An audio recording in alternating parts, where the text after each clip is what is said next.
Rule number two is aside from having a control of it and making sure it's a good deal, it's controlling the situation. The moment you let buyer, seller, other buyers, title, lender, all these people run crazy within your transaction and start doing whatever hell they want, is the moment your deal falls apart. You gotta control the situation, control the communication, control each party, and make sure that it operates as it needs to.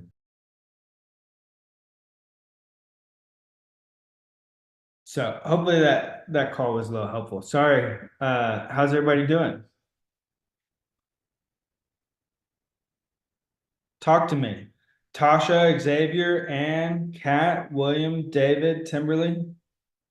I'm doing well. How about yourself? Doing good. Doing What good. what do we got? I have someone that we can call, but really I need help analyzing the deal. All right, we'll do that. Okay. We'll dive into that. Xavier, David, Tasha, Ann, William, any questions? Y'all need help with anything? I'm trying to finish up an LOI that of do you remember the Haven that me and Matt went to go look at a while back in Gregory? Uh, may, yeah, I think so. Really nice apartments. Yeah, it's new construction, 144 units. Mm-hmm. Gregory, I'm just finishing up an LOI for them. That's about it. that's good. What, you have a good price on it? Yeah, I ran the numbers and they want 20.5. I'm offering 17 because at 17.5, that puts our DSCR at 1.28 and makes sense. But the big problem is going to be raising enough funds because we are going to still have to raise about 5 million to close the deal. That's doable on a good deal. I think it's a good deal. Matt does too. So, Is it leased up? oh yeah, it finished being built in 23 and they're at a 95% right now. Nice. That's great. Gregory, Texas. Mm-hmm. The Haven. Great. Thank you. Is it by Corpus? Yeah, Gregory's literally right outside. Oh, nice. It's right by Portland and Aransas Pass and all those. Hmm.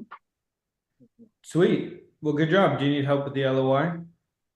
I'm breaking it down. I just need to hash out a couple of more terms. But I like to I like to offer more than just one structure to the contract to give them options to see if they could. It's more appealing that way. They feel like they have more of an option. So that's all I'm working on. Sweet. Well, good job. Thank you. Xavier, you have an LOI you're sending out? I don't. Xavier's in the library, the deal library.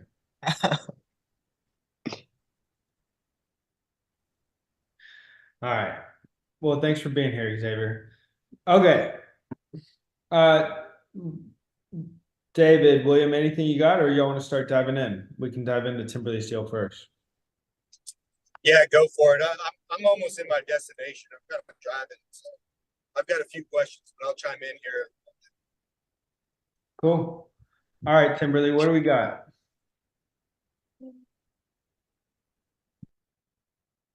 Okay. So this is a broker. We had called her like months ago, on a 12 unit in Houston. It was the Fenley Apartments. And that deal is still just kind of like sitting there. The seller is not motivated enough for us to make an offer. However, she did send two things my way, off market. And the person that owns these two properties is a agent themselves. And so they're offering a little bit of seller financing, and she just sent over the information to me. Ideally, what would be happening on this is that Alexandra would be representing me, or whoever else would want to fund this deal if we were to make an offer or present one. She seems to know a little bit more, so I was gonna try to get her on the phone after I looked at the deal a little bit more to kind of let her know like where I stood, and maybe she can help us work a deal a little bit further. So she sent me the information, so I'm trying to do the analysis on it and see just even if it makes sense up front. And when I was doing it earlier, the numbers didn't make sense, but I wanted to make sure that I was doing it correctly. So they're selling them together. So there is a 4-unit and there is a 6-unit. So it's 10 units total. So she sent me the information. Let's see. Can you send it to me and I can pull it up? Mhm. This is the one where there's that guy, right? The agent is a female. The guy, we've never spoke to the seller. But he owns the originally when we were talking to her about the Finley apartments, that guy owns the property outright and he wants the price that he wants. Yeah. No, I remember. We were talking to that lady for like an hour. Oh, that's right. And then she was going back and forth because he speaks Spanish. Yeah. Yep. But this is a different owner. Someone bought it? No. So she would be representing us. No, that property is still available. The 2 other properties that I am talking about are off market that she knows of from an agent who owns those properties that's trying to sell them. Got Yep. it. Okay, cool. Well, yeah, let's check it out. Do you want to send it to me and I'll pull it up? Yeah, I sent it to you.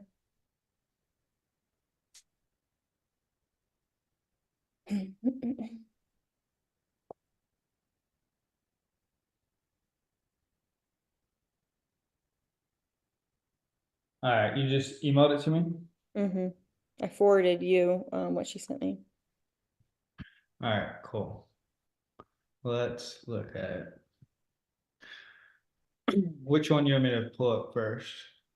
So I was looking at the Eskridge ones. Uh-huh.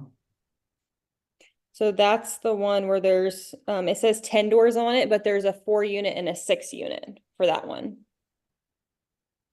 Okay. So I guess just package deal of them together. All right. These are in Houston? Yes. Okay. So they're trying to sell both of these together? Yes. That Okay. one. So I did so she attached also a what is it? The appraisal report too. So it has the breakdown of the information that they have as well. It's kind of lengthy. But they are renting out the 1 units for $812 each. And then the 6-unit, I can't remember if those are 2 2s, but those are getting rented out right under 1,015.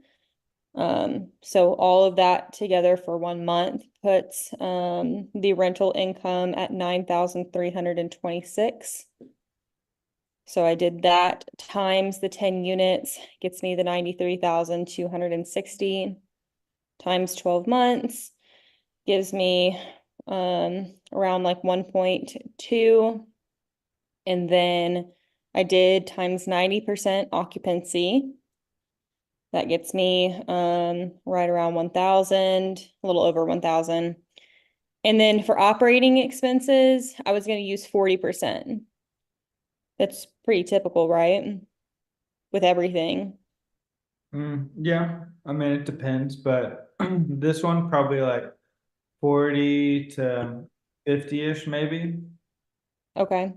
So I should just put in like 45, you think? Yeah. Okay. So that gets me 4,053 to 43. And then that's our NOI. And then the cap rate is 5.4 on this. So then I would divide that by the cap rate, correct? Well, I mean, that's that's their cap rate, but yeah.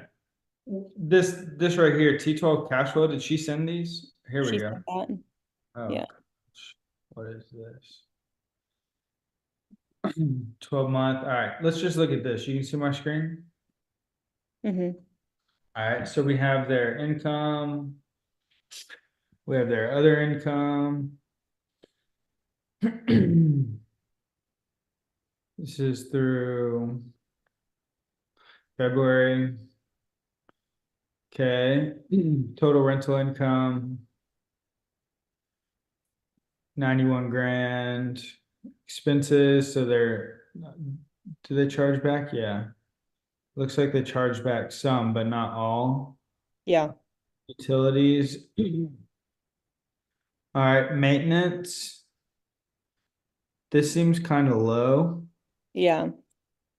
Total property maintenance, property taxes at 16,000. Insurance at 4,295. It's probably gonna be more. Uh, the insurance will probably be more than this, especially at this price. I mean, if you were buying it at like 400K or so, maybe, but it's probably gonna be more than 4,200. Total net operating income 52. All right, so just run it. Why don't you do this instead of trying to figure out what price everybody here participate in this. Instead of trying to figure out what price to offer to buy it at a certain cap rate, what price do you guys think we should offer here in order to even be able to get a loan on it? Like just let's see. If we did pay their 900 is what they're asking, right? They want 980. All right. So let's say we pay the $1 million that they want and we Mhm. put down 30%, $700,000 balance. Let's say our interest rate is like 8.25. Let's say we did even get a, interest only loan. Our debt alone on that is going to be 58 grand a year on interest only. So it already won't work and you're not even going to be able to get a loan on it. So the big question is, what price do I need to buy this at to be able to get a loan on it and um and be able to get cash flow Mm-hmm. instead of trying to buy it based on a cap rate. Okay. So She did say for creative financing, he would need a good down payment, which we don't know that yet. I wanted to talk to her more about that. He said the loan balances for him are in the spreadsheet and he could fund any remaining loans at 6% on a 5-year balloon.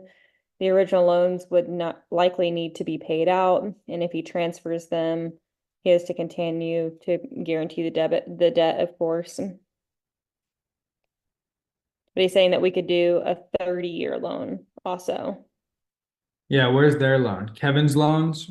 So on Esco Ridge, he owes 500 grand or so, a little bit more, 530 grand. Mm-hmm. So you'd have to come, yeah, 530 grand right here.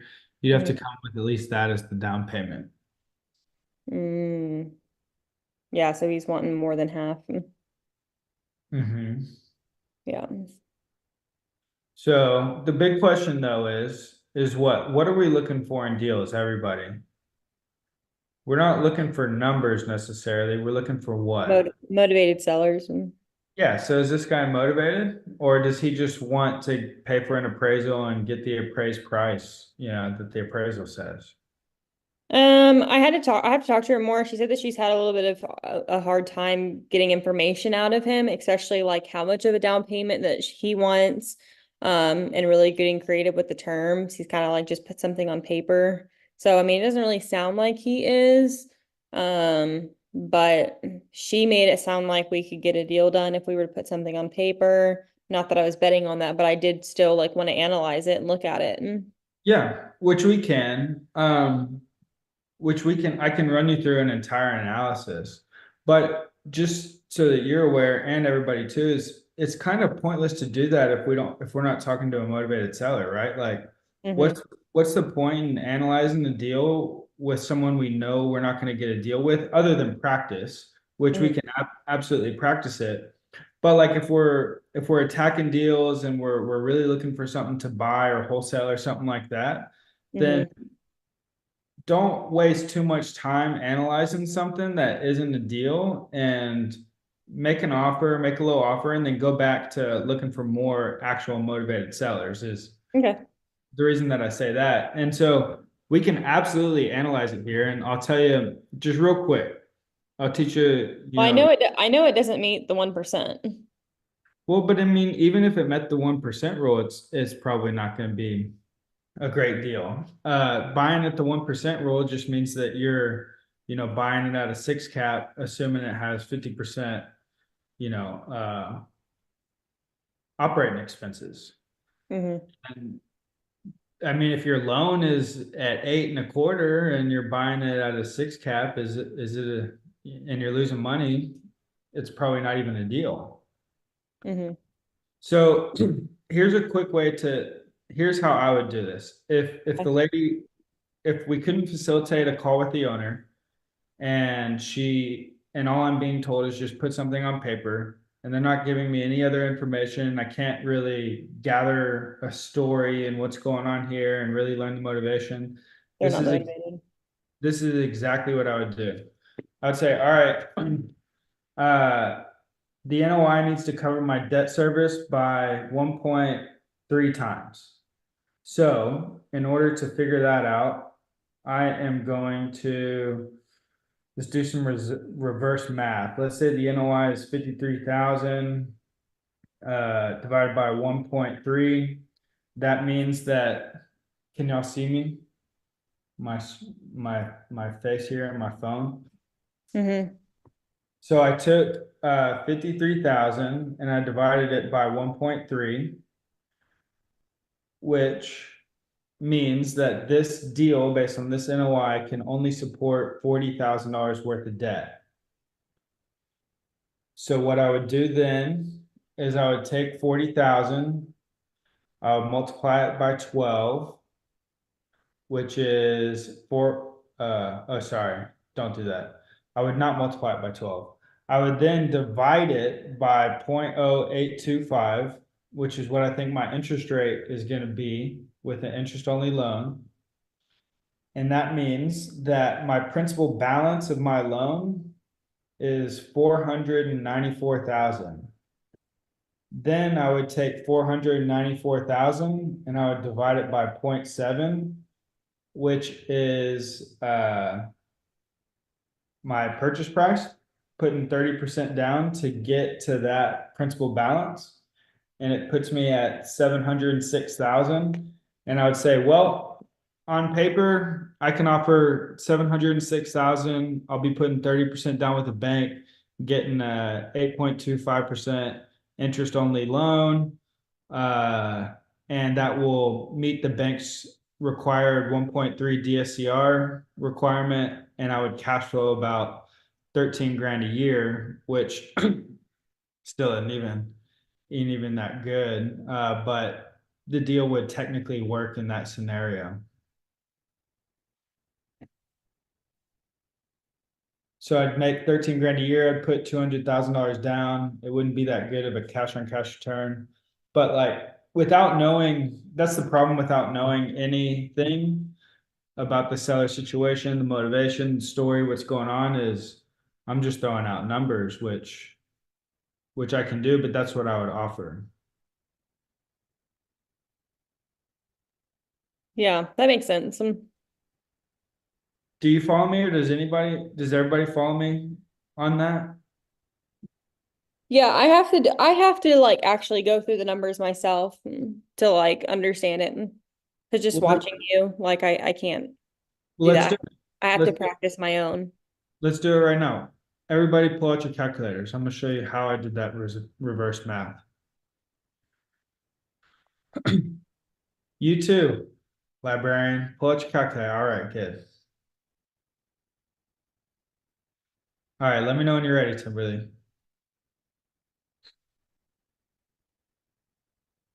You're on mute if you're talking. Sorry, ready. All right, so we're doing reverse math to Mm-hmm. get to this purchase price. Mm-hmm. Because,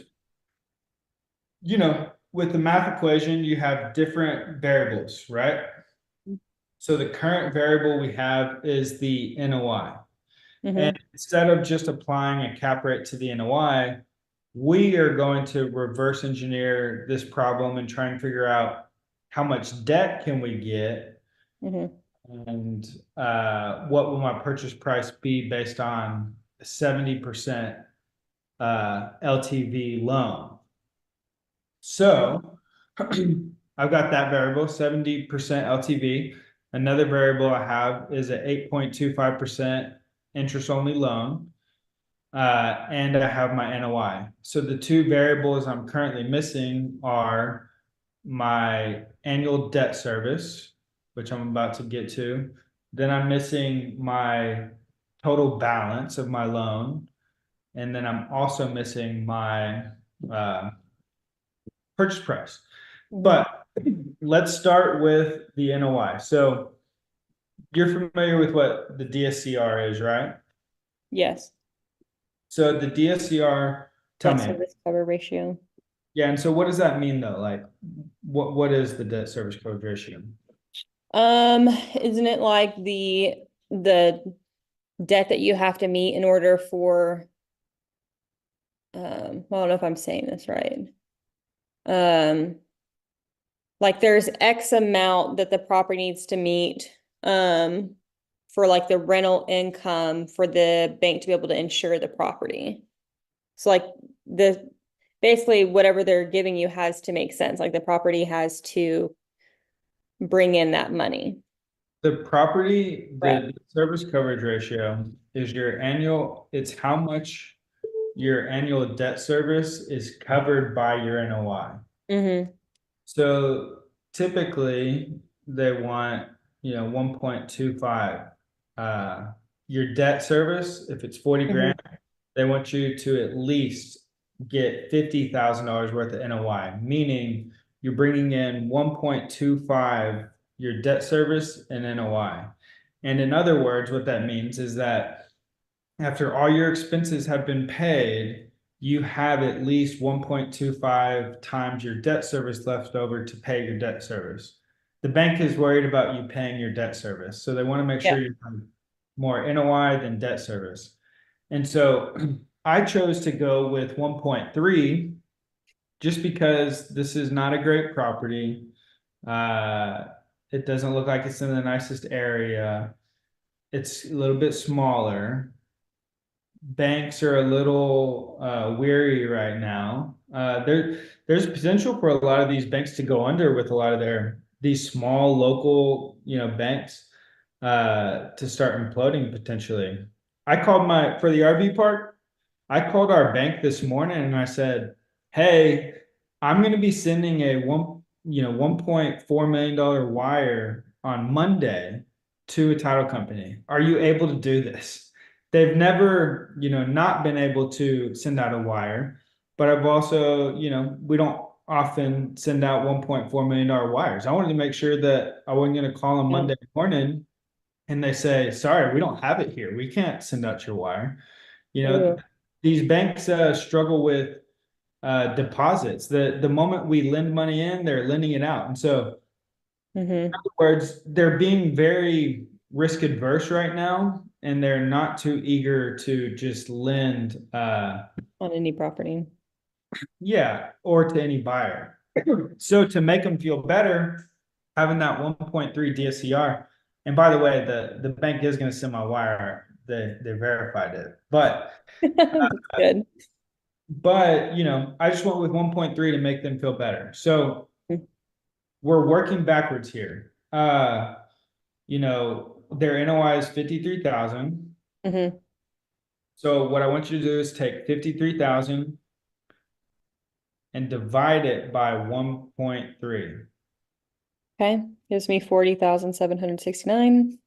And that is the maximum allowable debt service that we can have on this property. Because why? Because then we can't get the bank to loan on it. Well, but why is this the most debt service we can get on it? Well, we don't want to pay any more than that. Because It's the this, max leverage. yeah, It's this max is leverage they're willing to go. the max leverage they're willing to go for to meet their DSCR requirement, right? Mhm. Because if their DSCR requirement is 1.3, then I would take this number right here and I'll multiply it by 1.3. Mhm. And that means that this is gonna meet the DSCR requirement of 1.3. Okay. So since I took the 53 and I divided it by 1.3, I came up with my maximum allowable debt service. Mm-hmm. So now what I'm gonna do, because the next variable I have is my interest rate. Mm-hmm. So this is my annual debt service based on my principal balance and my interest rate. Mm-hmm. So I'm missing my principal balance. That's what I'm trying to solve for here. So now I'm Okay. gonna divide this by an interest-only interest rate that will give me my principal balance. So I'm gonna Okay. divide it by 0.0825, which is my interest rate on an interest-only loan. And then it's gonna give me my principal balance. Okay. You following me? Yep. All right, so now that I've got my principal balance, this is my balance of my loan based on 70% LTV, meaning I put Okay. down 30%. So Okay. what am I gonna divide my principal balance by to come up with my entire purchase price? The 0.7. Exactly, yep. Divide by 0.7. Now I got my purchase price. Okay. So if they're unwilling to let me speak to the seller, if we're unwilling to figure out what's really going on, if they're unwilling to give me any information other than just put something on paper, I'd be like, cool, offer 700 grand. It'll allow me to put 30% down. It'll meet the bank's 1.3 DSCR requirement, and that's the most that I can pay based on your NOI. Okay. And then I would say, let me know if we can get on a call and work through some creative situations. We'll just put a creative situation down on paper. Well, I could, but I could also, write out an infinite, number of these things. Like I need to figure Right. out what's important to the seller. Is it the price? Is it the payment? Like, how can we work out a deal here? And I'm going to be unable to do this unless I can speak to the decision maker here and learn what's really important. Okay. Cool. I like the reverse math that you just showed me. Good. Yeah, it's easy, right? Yeah. I just have to like do it. I have to write it down and do the calculator for me to like see it and actually participate to do it rather than just watching you. So, But that's what I'd be looking for is, okay. and like we could analyze it based on a cap rate and all these things, but Right. uh, I know it's not good to try to base it, your purchase price off the cap rate. Like that doesn't really make sense. And well, it can, it can, it's just not a one size fits all. right. Go ahead.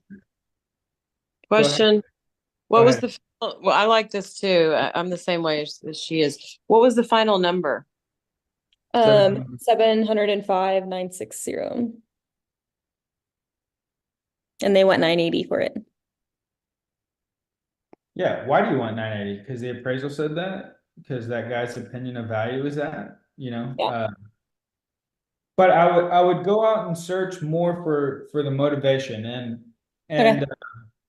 this is the key and Matt can chime in if he wants, but like we get a ton of these emails every day and Matt typically doesn't even take it to the level that I just did and we're working on training people on going to the next thing of like we're looking for motivation. Like we both do, but Matt gets more than I do. hundreds of these emails every single day.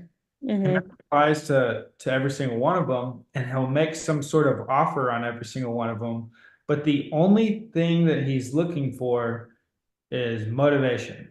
He's not Mhm. looking for his offer to be accepted. He's not looking for this or that. He's trying to figure out of these 200 emails that I just got, I don't have time to analyze every one of them, nor Right. is it efficient to.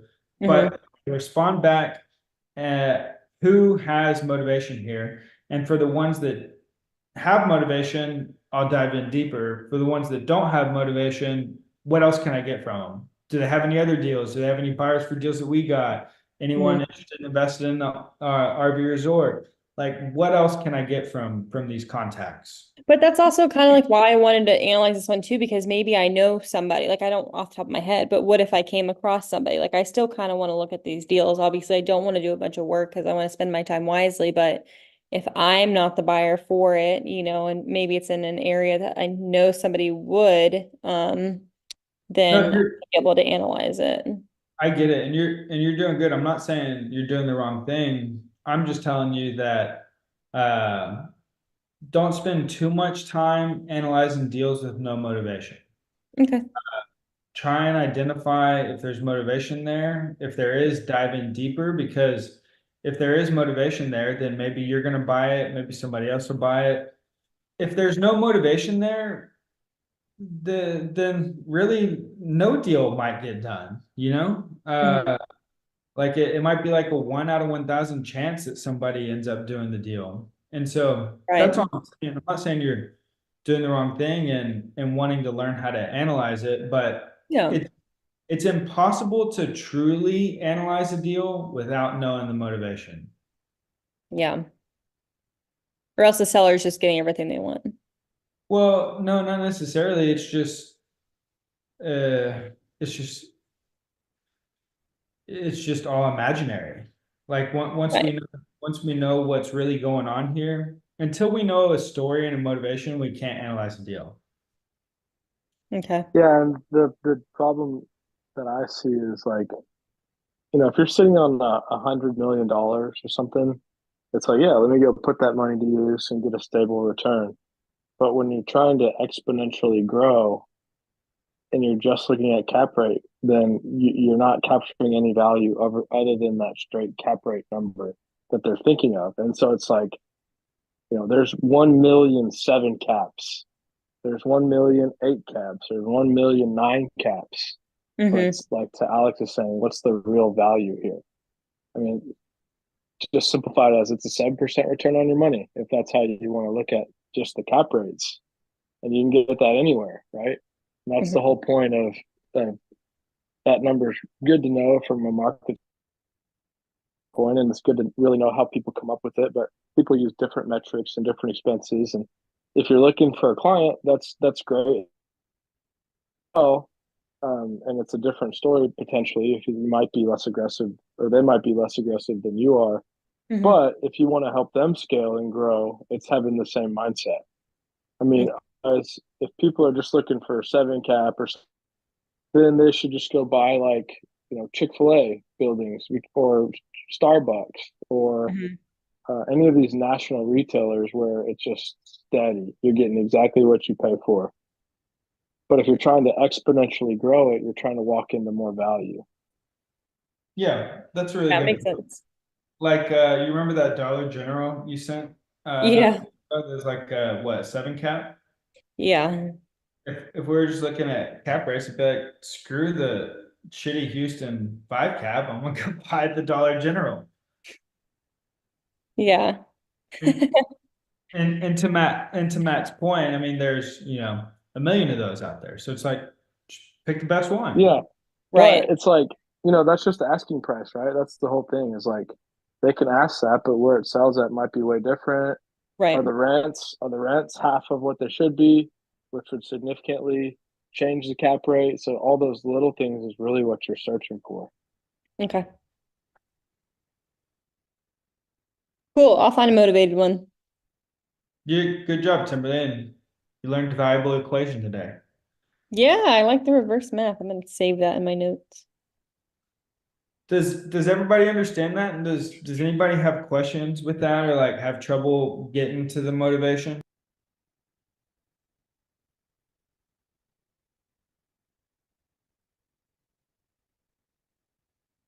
Everybody has trouble getting to the motivation. Yeah. Even the sellers have a hard time giving you their motivation. Look, they're not even, sometimes I have to create a conversation for them to grow into because they're not even thinking through it. Yeah. Even now, I still have to like have these conversations to remind me because I get lazy, because they're not giving it to me. I mean, this is the number one thing. The number one thing for me to get out of this conversation is like, where are they at and what's going on? Because everything else falls into line with that or falls out of line with that. And if I don't have that, I don't have anything. If I have that, I have everything. And I'm I think still to this. Go ahead. I'm still to this day. I have to it's the most important fundamental thing that I have to continue to like reseed into my brain because I get distracted because there's resistance around it because they haven't really thought it through and they're giving me ambiguous, vague answers.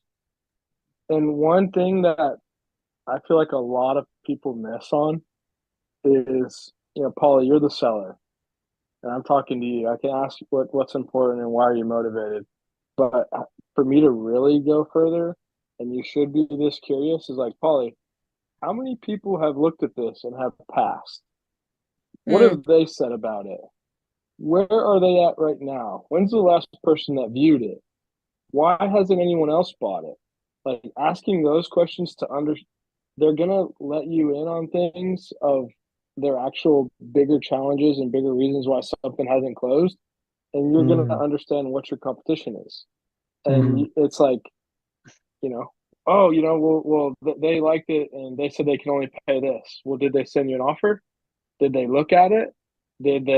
Were they qualified? Like really understand the landscape of the competition of other potential buyers. You should be curious about that, but I think that part of the equation will actually open up the real motivation. Sure.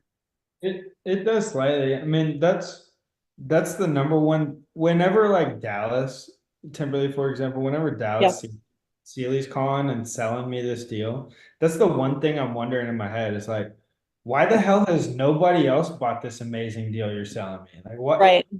You want me to be the sucker to buy this bad deal? Why does nobody else want it? Yeah. And that's what I'm saying is you should be so curious about that. But really, like, try to tap into that more because chances are, one, either nobody's looking at it, so then their price is irrelevant, right? And it's just been Right. sitting there. Or two, people have already made offers, and you can see where they stand based on those offers, and you also Right. know how competitive it's getting out with like who are you up against. Yeah. Makes sense. Okay. Good insight.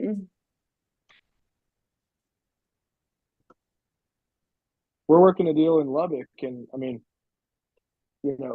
Robert McLeod said this, but it's true. Alex, you would have thought this was funny. He's like, if somebody accepts my offer, like my first offer, like I want to throw up. Like I feel sick because he messed up. Yeah, Like that makes sense. he literally wants to throw up because he messed up that bad. Because he should have Wow. gone lower. Right. And so like we're working this deal in Lubbock and they've already come down. It's a lender that's taking a property back. Remember when you're talking to hard money lenders, like they have properties that people are defaulting on. And we're like, hey, can we see the list? And they wanted 5.6 and now they're down to 4.6. They're down $1 million. And the last thing they emailed me is, come take over the property, just take over the loans. And so they just want out. And it's like, we might take them over, but we might have the lender bring 500,000 to closing. And so like, you got to work these deals like 3 or 4 times. You have to work them to continuously drop that baseline. They need to bring like $1.5 million to close. Those are bad. Some sucker out there, some sucker out there will do it though. Yeah. And they're desperate. I mean, talk about motivation. They're desperate, but they're gonna have to lose on that thing. It's not pretty. Yeah. All right. Questions, thoughts, Mr. Tyler Osborne, TJ, Paulie, William, David. David, you said you had a few questions. Yeah, David? hey, I guess mine is like if you come across, if I came across like a off market property that I think the seller may have some motivation. I mean, how do I come up with, I guess, the exact value of what I'd want to throw in as an offer? I mean, is it just solely based off of, market comparables at that point? I mean, just knowing the market. I guess just for an example, if I come across an empty piece of land that, somebody's like, yeah, I'll sell it. What do you want to offer? Well, then what do I throw out at them? I guess I got to know that ahead of time. No, not necessarily. I mean, Well, this. you want to know market comps, but time is always on your side, as you know, right? It's like, Right. if you can go get 6 months or 8 months or a year or 2 years, that there's a significant value to that, right? But Right. my opinion is you want to be buying it 10 at a very, very minimum percent below than what somebody else would buy it for that you'd be wholesaling it to them off market at. Okay. And that means that they're probably walking into 20%. So now you're in at 30. But, I mean, if you could just go tie properties up for a year, 2 years, and just wait for big announcements or big companies to come in, all of a sudden that thing doubled in value. And, it was just relevant that you got it under contract more than getting the price down. There's like a couple variables that bring value on it. Also, too, though, it ties into the talk that we just had, which is I probably wouldn't even throw out a number. I'd say, well, what do you want to get for it? Are you open to seller financing? What's the lowest you'd take? How long you owned it for? I'd go dive into, the story and the motivation as Right. opposed to just throwing out a number. I would try and figure out what do they think market value is? What do you think it's worth? Do you think it's worth 200,000? And in my mind, I think it's worth 400. If you think it's worth 200, then would you accept 180 versus, me offering 10% below 280, which is what I think somebody else would pay for it. So it really, to work these deals effectively and not just throw numbers out, you really got to dive into the conversations and learning the story and the motivation of what's going on here. Like, how long you owned it for? I've owned it for 80 years. My, father passed it to me. Got it. So you don't have any debt on it, do you? No, I don't. Okay. Do you know what seller financing is? Would you be open to that? Is cash more important to you? Like, what do you think it's worth? Have you ever thought of selling it before? Have you tried selling it before? If so, what did you try selling it for? Did you get any offers? Just diving deep into all those questions in the conversation. And then once I'm like, all right, I understand what's going on here. I know where this person is at. I know where they think it's at. I know what they need. Here's my offer and solution. Got it. Okay. But also, David, I mean, that's the cool thing about what we do is there's the factor of you buying it or you and a partner, but there's also you taking it to a developer and the developer building on it and then giving you equity, right? So Right. that's obviously where knowing the market's key, but what's the potential with it, right? Like maybe you're paying market value, but it's off market and it's good for a developer and they're good with that. Which reminds me, I followed up with that Syed guy on that property in Round Rock and need to get on the phone with him. He's still interested in selling. Which one is that? And I don't have it in front of me, but it's I think it's fully leased now, but it's a retail strip and the main tenant is Blue Corn, the new Blue Corn in Round Rock over there by the Dell Diamond. Yeah.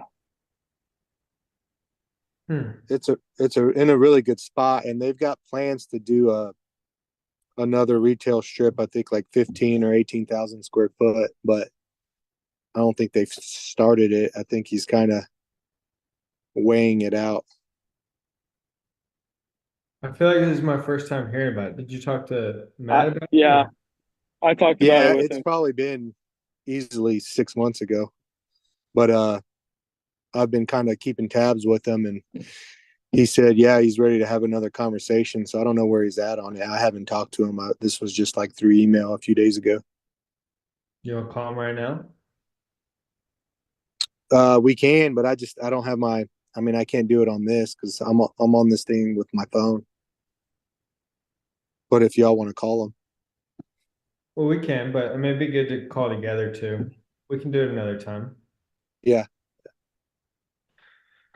Somebody needs to volunteer to show David how to get Zoom on his computer. yeah, I'll help you with that tonight, David. We'll get Zoom set up on your computer. much. Okay, cool. All right, what else we got? TJ, Paulie, Tyler, do we have any deals to call? I don't have anything to call on. Got a few irons in the fire. Been helping Jesse today get some stuff locked up. Did y'all What's get that? anything on that Bertram property? Which one? The little house on the like 1.5 acres. The A-frame. We're getting close. We just dropped the price, 15K on it. So we're hoping that moves the needle. Yeah. David, did you sell your property in Bertram? No, it's man, we haven't even got anybody to put eyes on it.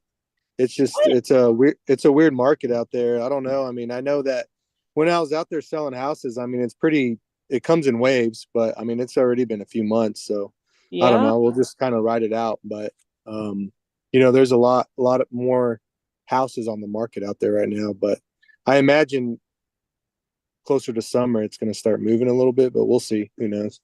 Was that like a short-term rental of yours or just like a rental? What was that? I've got tenants in there. They're long term, but it's just, I mean, taxes doubled, insurance doubled. Now I went from cash flowing to not cash flowing, so I'm just Yeah, kind of trying to offload it and take that equity and put it somewhere else.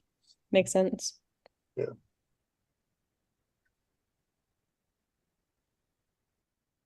Then just to the point before, if they accept your first offer, you feel sick. I resonate with that for sure.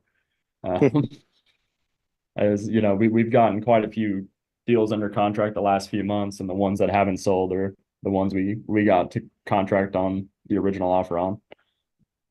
So shoot low, learn from our experience. Yeah, another thing I think there's an emotional side of that too for everybody.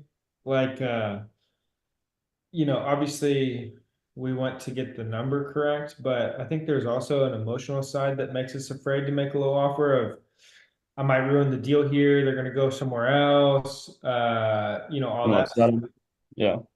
But for everybody, I mean, just know that like, it's a negotiation. These are deals that you're working, and there's never going to be like one single thing that you do that's going to ruin the deal, right?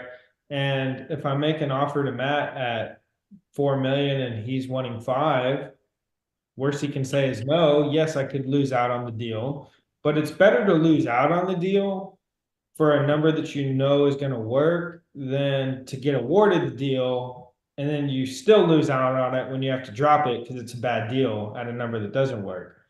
And you can always go back to Matt when he says no. It's like, all right, what price do you need to be at? Now we're diving deeper into the motivation on what exactly he needs. It's the key is real estate is very inefficient, right? Like Alex talked about this recently. It's not like stock. Like there's a buyer and seller every second. Like sellers don't know where their next buyer is. So we have to find the inefficiency and capitalize on that. And that's our spread that we're capturing. Like I have properties that I have for sale and someone could come tomorrow and hit me with the right price and I'd sell it for less than I know it's worth. And they're doing great and it works for me too. but there's not just a ton of buyers every second now more than ever. Like back when the market was hot, it was probably a little bit more efficient in some ways, but we're trying to capitalize on it being inefficient and finding these opportunities. And it's just very important. If you don't know what I mean by that, like ask me, but it's not an efficient market, and that's what leads to these opportunities. It'll probably change one day, but it's very, very inefficient. Yeah, I can't get my camera to work for some reason, but I just had a question. Yeah, Alex, on that property that I had joined you in on earlier that I've been working, it's kind of the opposite problem of we're talking about now. I have no problem with shooting out, 20 LOIs a day at $1 million under. And so that deal actually, it started at 8.5 million. I got them to 7.6 today, and I'm at 7.3. And I feel like at 7.6, it's honestly a good deal, like close to a 10 cap, 9 point something percent return. Super good area. I think it's a good deal, but I've just been playing hardball, as seen earlier, and we learned that their debt's coming due, etc. So at what point on just in general on a deal, do we decide like, okay, let's lock it up before we lose it because it is a good deal, but we're just trying to, like not being greedy type thing. Yeah. Like when do we decide that? Here, let me run you through that deal and my thoughts on it, and also ask you a question. Before today, did you know that their debt was maturing in June? Yes, I did. And I might have told you guys that in the email. I don't know. Because I have you and Rob and Matt on an email on that one for like over a month now. No, it's good. I just want to make sure because that right there is the motivation, right? Yeah. At least part of it, most of it. So here's my thoughts is, and back to what you might not have been in here yet, but back to what we were talking about earlier. My question is if this is such a good deal, why has nobody else bought it? Like I don't know nothing about this part of Ohio. It's a pretty small city. It is the suburb right outside of Cleveland. It is a really nice building. But I don't have enough information on it to be able to say good deal, pull the trigger yet. And that's why I sent him. I've been talking to the guys in Poly a lot about sending them on the next mission for now until I know. And so like that's why today I sent him on the next mission of, hey, provide this information to me so that I can look at it. But I just don't know if it's a good deal or not. Obviously it is what is it? 9.6 cap or something, right? At what they're asking, yeah. Well, But so what they're asking still online though is like 8 million. So a lot of people ain't seeing that like they would do 7.6. They're still thinking 8.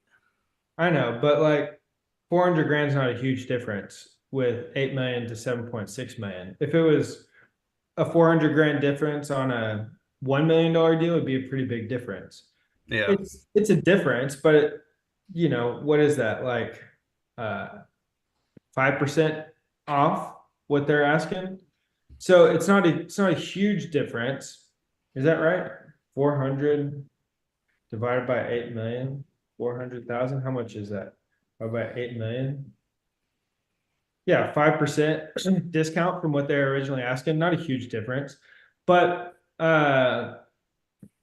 so the cap rate, going back to what we were talking about earlier, like we're not just buying cap rates. This is a nice building, for sure. This isn't like some shitty mobile home park that's selling at a 10 cap in some random city somewhere. This is a really nice building. It seems like they have really nice tenants, mostly medical.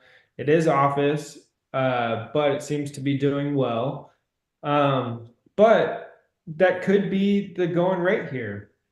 It may be a market deal. And if it's a market deal and we're not really walking into a ton of equity, then maybe not. Like it's just not that exciting. And so the reason why I haven't like gotten really excited about it yet or pulled the trigger on it yet is because I don't know exactly what the opportunity or the value is. Even talking through with the broker today, I'm like, how much can we raise the rents? Like, are we just locked into these leases for a while and we can't really add value? And he's like, yeah, for the most part. It's like, okay, well, there's no opportunity there. Where is the opportunity? Are we buying it $3 million below what the market value is? Maybe, but probably not, because it hasn't sold yet to all these local buyers who have seen it. And so I'm still just like wrapping my head around, like, I know that they're trying to sell it for a 9.6 cap rate. I learned what the motivation is here. I learned, at least partially, I learned that the broker likes it, which they all do, and that the broker said he'd be willing to put his commission into the deal and invest with us. But other than that, like, what's the opportunity? Are we going to make a ton of money here? Are we walking into value day one? Do we have the ability to raise a lot of the value by raising the rent? Who's going to manage it? Like, I've got this long list of questions, that I need answered in order for me to say, this is a steal of a deal. Let's go right now. Okay, yeah, makes sense. That's why I just wanted to pick your brain on, your thoughts on it, because Well, like, I'm still in the same spot as you, as like, well, I mean, they're down $1 million now, or 900,000 from original asking, but I'm the same as you, as like, well, why hasn't someone else bought it? Surely I'm not the only one that's negotiated them down, I'm guessing, or like, like, I guess, why hasn't it sold? yeah, I mean, that's one of the questions, but I mean, do you know the answers to any of the other questions that I had? Like, how are we going to be able to add value? Are we buying it below value? What would somebody else pay for it today? Do you know any of these answers? I mean, I don't think there's much value in like adding rent or anything. I think it's just a good, stable asset that, I mean, good area, good tenants, getting it, I would say, under market value. I can't tell you the exact for that asset type, the cap rates in that area. But But it leads me to believe that I it's mean, as not. far as adding value, there really isn't much value add on this one. Yeah, I know. And that's kind of the thing, is like, if it is just a market deal basically, and like a good asset and a good building, to be very honest, I'd rather go buy a 4 cap in Austin or Dallas that does that better than, this city in Ohio that's got 4,000 people that live there. And Yeah. so that's what I'm trying to figure out, is like, what is the opportunity here? If the opportunity is just to pay market value and sit and hold on to a great building, I'd rather go do that in a better city. Does that make sense? Yeah, I get it. Because there's more opportunity in Dallas for a market value deal, good building, good medical, than there is in that city. I can guarantee it. And so that's like my decision making for me personally, for us to buy this. That's how I'm making that decision, is like, where's the value?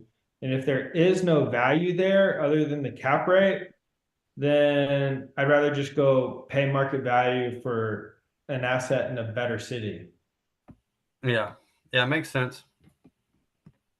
But like, if this deal was like, they're 30% below market rents, someone would buy this for $1 million more today. They just haven't seen it because it's off market and the broker hasn't pushed it out. And all these other things that are lining up with it. Like, this is pretty exciting. I like Chegdon, Ohio now. Tell me more about this deal. But if there's no real opportunity with it, and it's just buying a nice building with, market value, with good tenants who are going to be there for a while, back to what we were saying earlier, I don't think you were in here, is there's 1 million of those out there that we could go buy. We're looking for the home runs. Like, where are we going to make a killing on this? Like, we can't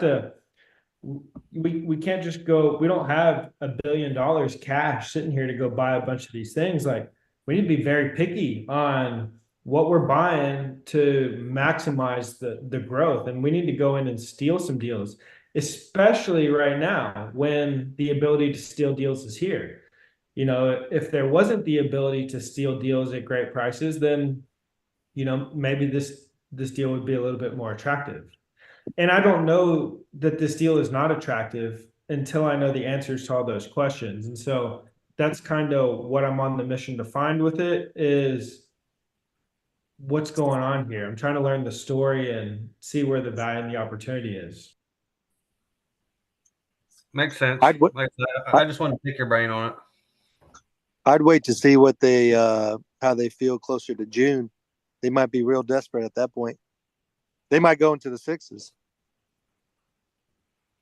Yeah, they might be, and they might not even be that motivated. Like maybe he's got a $100,000 loan that's due in June. You know, they've owned this since the early 2000s, so that's why I asked the broker, like, how much debt? What does he owe? How much debt does he have on it?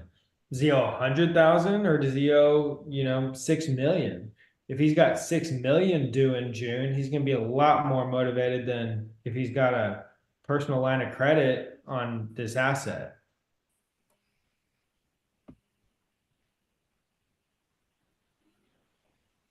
Does that make sense? Yep.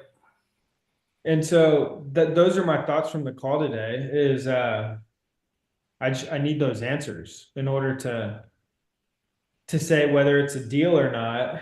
But right now, based on the information we do have, it seems like it's just, market deal and there's not really a ton of value other than buying a nice building with some good tenants.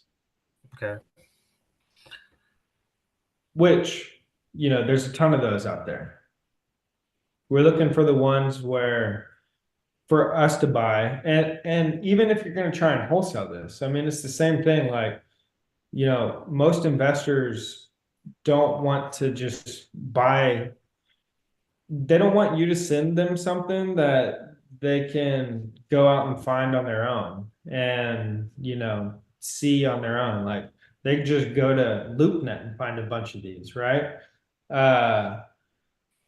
If you're even if you're going to try and wholesale it, like the investors are going to try and wholesale it too, are going to be looking for the same type of things that we're looking for. They want opportunity, they want value, they want the ability to grow their money. If they wanted to just get, a market deal, they could just go to LoopNet and just search any city and just go pay market value for any great property.